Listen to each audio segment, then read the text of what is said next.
اچھا جی، یہ سارے جادوئی کے معنی میں استعمال ہوتے ہیں، جو کہ دلوں کے اندر اترتا چلا جاتا ہے، لیکن یہ ساری سحر بیانی، یہ باتوں میں چھپا جادو خاک میں مل گیا۔ افسوس کہ سننے والوں پر میری سحر بیانی کا کوئی اثر نہ ہوا۔ میں جس ناقدری کا مستحق تھا زمانے نے میں جس قدردانی کا مستحق تھا زمانے نے میری وہ قدر نہ کی۔ یعنی آسان الفاظ میں میر یہی کہہ رہے ہیں کہ میں جو اپریسیشن چاہتا تھا مجھے وہ نہ مل سکی، میں جو کلام کہتا تھا کوئی میرے کلام کو سننے والا سمجھنے والا ہی نہ تھا، میں جس مقام پہ جس کلام کو کہہ رہا ہوں کوئی سامع ہی نہیں ہے جو میرے کلام کو سن سکے، تو میری جو بات تھی وہ پھر مجھ سے کہی نہیں گئی۔ اگر ارے بھائی میں کہتا بھی تو کس سے کہ میرے کلام کو سننے والا کوئی نہیں، تو پھر میں کہوں بھی تو کس سے۔ یہ شعر میر کی زندگی کا عکس ہے، کیونکہ میر کی زندگی ہمیں ٹوٹل اوور آل اسی طرح کی اسی سچویشن کی نظر آتی ہے، اور دنیا سے ایک تو چھپے ہوئے تھے یہ، اور جو انہوں نے کلام تھے ان کی زندگی میں وہ اس قدر شہرت حاصل نہ کر سکے جو ان کے مرنے کے بعد انہیں شہرت ملی۔ تو یہ امپورٹنٹ، جس کو میں نے انڈر لائن کیا، یہ امپورٹنٹ چیز۔ آگے بڑھ رہے ہیں ہم۔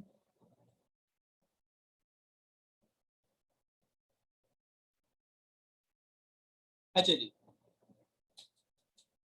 برنگے صورت و جرس تجھ سے دور ہوا تنہا، خبر نہیں ہے تجھے آہ کارواں میں۔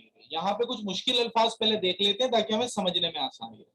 سود کہتے ہیں آواز کو، آپ نے یاد نہیں کرنے پیپر کے لیے، جس سمجھانے کے لیے۔ جرس قافلے کی گھنٹی، اور کارواں مطلب قافلہ۔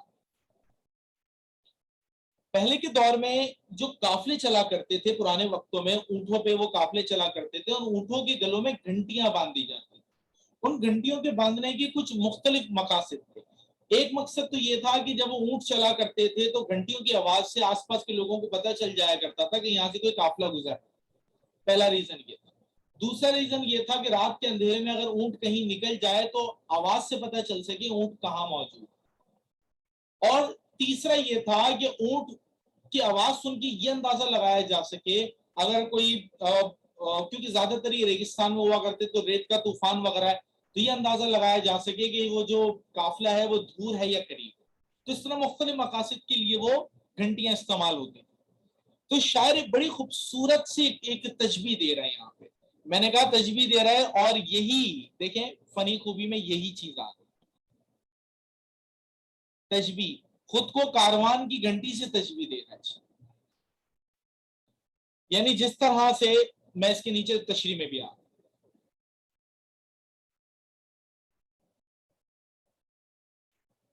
جرس اس گھنٹی کو کہا جاتا ہے جو قافلے کی روانی کے وقت بجایا جاتا ہے، اونٹ کے گلے میں بھی ہوتا ہے، یہاں پر بھی ہوتا ہے۔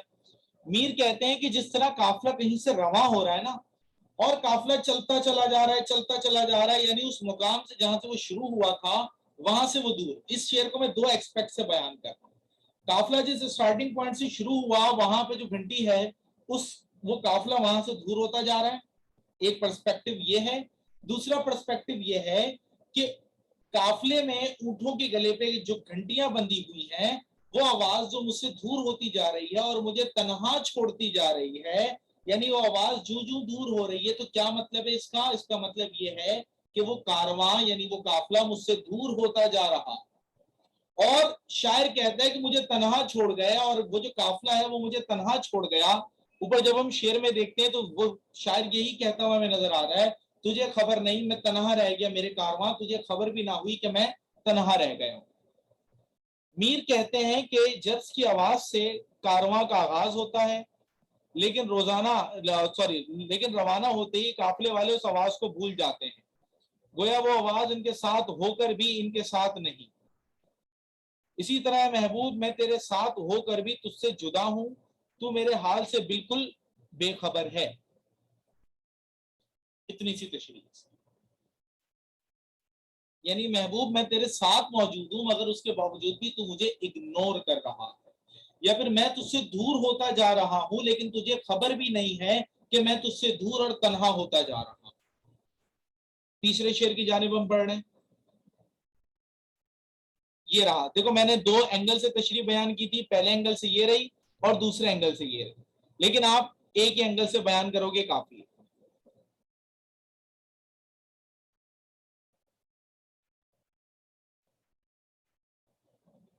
تیسرا شعر یہ بھی امپورٹنٹ ہے، اسی سے دور رہا اصل مدعا جو تھا، کٹی عمر عزیز آہ رائے گا میری. یہاں پہ بھی ہم مشکل الفاظ ذرا دیکھ لیتے ہیں. مدعا یعنی اصل مقصد، اور رائے گا کا مطلب ہوتا ہے ضائع ہو جانا.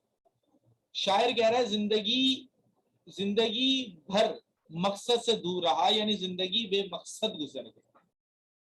بعض اوقات ہمارے ساتھ ہوتا ہے ہم اپنی زندگی کے اصل مقصد کو پہنچ ہی نہیں پاتے، لیکن کبھی کبھی تو ایسا ہوتا ہے ہمیں پتہ ہے ہماری زندگی کا مقصد کیا ہے، لیکن سرکمٹینسز ایسے ہوتے ہیں، سچویشنز ایسی ہوتی ہیں، معاملات ایسے ہوتے ہیں ہمارے سامنے، ہماری زندگی کا مقصد ہوتے ہوئے بھی ہم اس زندگی کے مقصد تک نہیں پہنچ پاتے. شاعر یہاں پر اسی کیفیت کو بیان کر. اس شعر میں میر کہتے ہیں کہ دنیاوی زندگی کا اصل مقصد اللہ تعالیٰ کی خوشنودی ہے. یہ بات ہم میں سے کون نہیں جانتا، لیکن پھر بھی ہم میں سے کتنے لوگ اس مقصد کو اچیو کر پاتے ہیں؟ بہت سارے لوگ تو پیسہ کمانے میں ہی مر جاتے ہیں. تو شاعر یہاں پر یہی کہتا ہے انسان کو چاہیے کہ وہ زندگی میں اللہ تعالیٰ سے تعلق جوڑے، کیونکہ دنیا میں اس کے آنے کا ایک واحد مقصد ہے. میر تقی میر عمر کے آخری حصے میں اپنی زندگی پر افسوس کر رہے ہیں اور کہتے ہیں کہ زندگی بھر میں دنیا اور دنیا والوں کے پیچھے بھاگتا رہا. دنیا کی چاہت نے مجھے اپنے دھوکے میں لیے رکھا اور مجھے اتنی مہلت نہیں ملی کہ اللہ تعالیٰ کی خوشنودی حاصل کر سکوں. یہاں تک کافی. اور یہ وہ چیز ہے جو ہم سب ریئلائز کر سکتے ہیں، ہم سب فیل کر سکتے ہیں، ہم سب جانتے ہیں ہماری زندگی کا مقصد اللہ تعالیٰ کو راضی کرنا ہے، لیکن اس میں ہم میں سے کتنے لوگ کامیاب ہو پائے؟ بامشکل 1% بھی نہیں. حالانکہ ہم جان رہے ہیں، ہم جانتے ہیں زندگی کا اصل مدعا کیا ہے، لیکن دراصل ہم زندگی کے اصل مدعا سے ہی تو دور ہیں، زندگی کے اصل مقصد سے ہی دور ہیں ہم. اچھا جی، اس کے بعد اگلا جو شعر ہے وہ میں اسکپ کر رہا ہوں.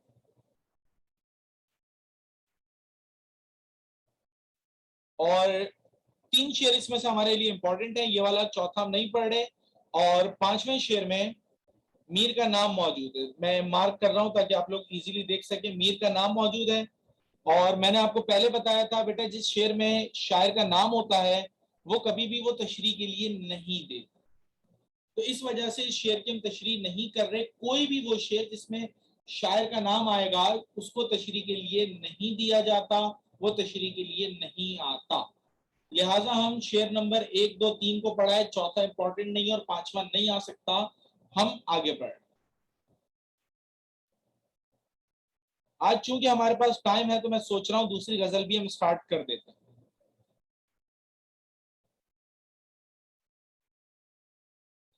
اچھا جی، شعر ہمارے پاس ہے. تھا مستعار حسن سے اس کے جو نور تھا، خورشید میں بھی اسی کا ذرہ ظہور تھا. پہلے مشکل لفظ دیکھ لیتے ہیں. مستعار کا مطلب ہے کسی سے کوئی چیز ادھار لینا. خورشید سورج کو کہتے ہیں، اور حسن یعنی آف کورس خوبصورتی. یہاں پر 2 کوالٹیز بیان ہوئی ہیں. سب سے پہلی تو بھائی یہ مطلع ہے غزل کا، دوسری غزل کا پہلا شعر ہے. دوسرا صفت مبالغہ. یہ کیا چیز ہے؟ یہ جب ہم تشریح پڑھیں گے تب کلیئر ہوگا یہ چیز کیا. اچھا جی، اس کا مرکزی خیال کیا ہے؟ دنیا میں تمام روشنیاں محبوب کے حسن کی جھلک. یہ شعر دونوں اینگل سے بیان ہو سکتا ہے، عشق حقیقی اور عشق مجازی. اب دیکھتے ہیں کہ یہاں پہ کس اینگل سے بیان ہوا.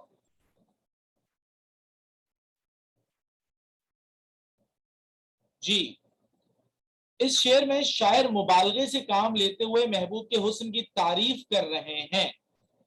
میر کہتے ہیں کہ اس دنیا میں جتنی بھی روشنیاں ہیں دراصل وہ میرے محبوب کے حسن کا پرتو یعنی ریفلیکشن ہے. محبوب کا حسن اس قدر منور ہے یعنی نور سے بھرا ہوا ہے کہ دنیا کی کوئی روشنی اس کے جلووں کا مقابلہ نہیں کر سکتی. دنیا کی سب سے زیادہ روشن مخلوق سورج بھی ہمارے محبوب کے حسن کا مقابلہ نہیں کر سکتا. سورج کی روشنی اس کے حسن کی ایک جھلک کے برابر ہے. یہ مبالغہ ہے. یعنی یہ جو شاعر یہاں پہ لمبی لمبی چھوڑ ہے ایک طرح سے ہم کہہ سکتے ہیں، یہ مبالغہ کر.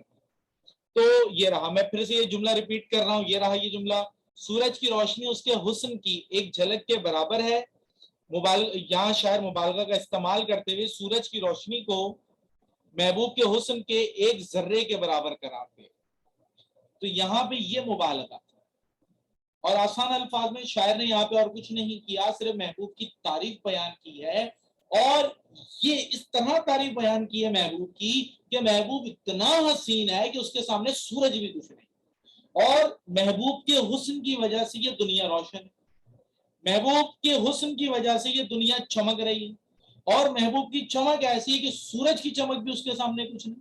بلکہ شاید تو یہاں تک کہہ رہا ہے کہ سورج میں بھی اسی کا ذرہ ظہور ہے، یعنی سورج بھی چمک رہا ہے تو محبوب کی چمک کی وجہ سے چمک رہا ہے، محبوب کے ریفلیکشن سے چمک رہا ہے.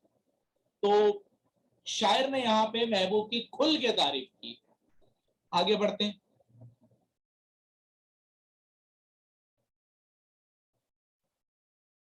اچھا جی، منم کے پاس کاکم و سنجاب ہے تو کیا، اس رند کی بھی رات کٹ گئی جو کہ اور تھا.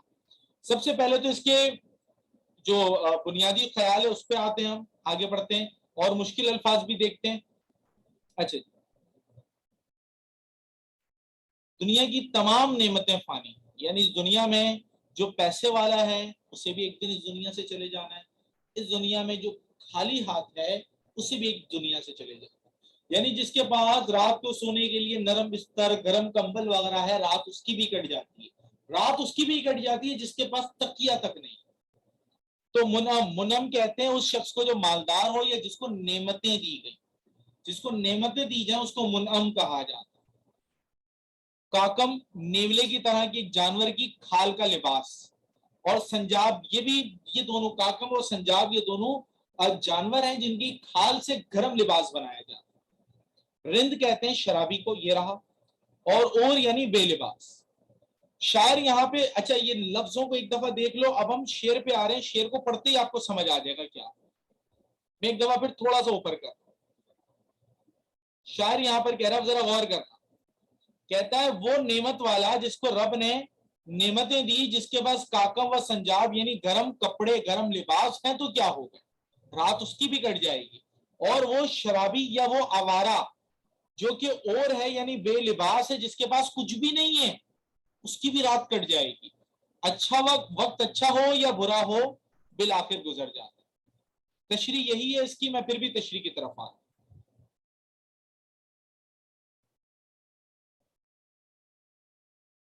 یہ رمنم اس شخص کو کہتے ہیں جس کے پاس خوب نعمتیں ہوں اور وہ مالدار ہو.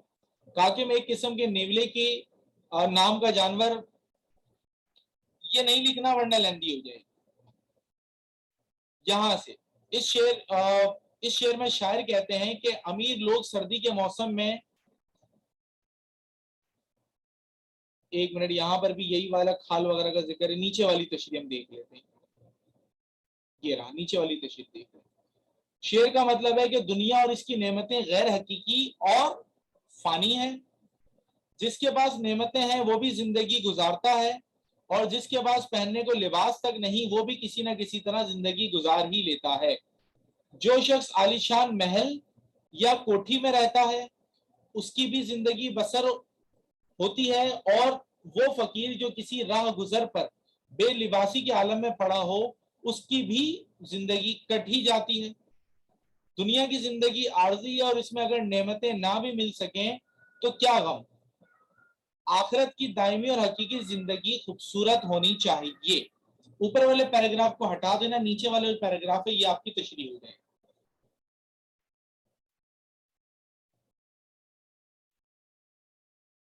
اور آگے بڑھ رہے ہیں ہم.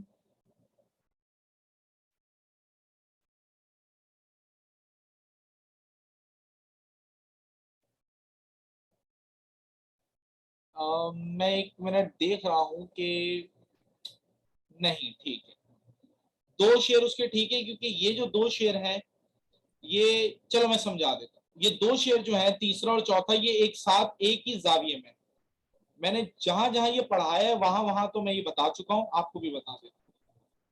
کل پاؤں ایک کاسہ سر پہ جو آ گیا، کاسہ سر یعنی انسانی کھوپڑی،